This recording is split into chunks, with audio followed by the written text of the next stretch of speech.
আজকে আমি আমার গার্লফ্রেন্ডের প্রপোজ করবো, তো আপনি আমার ভিডিও করে দেবেন, 2-3 মিনিট ভিডিও করলেই হবে।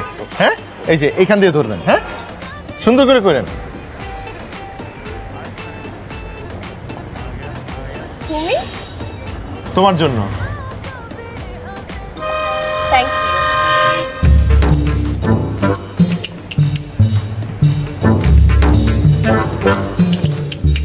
ও মাই গড, শাওন প্লিজ তুমি কাল আসো।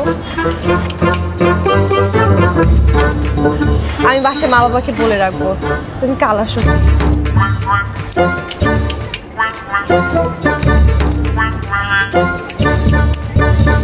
ঠিক আছে।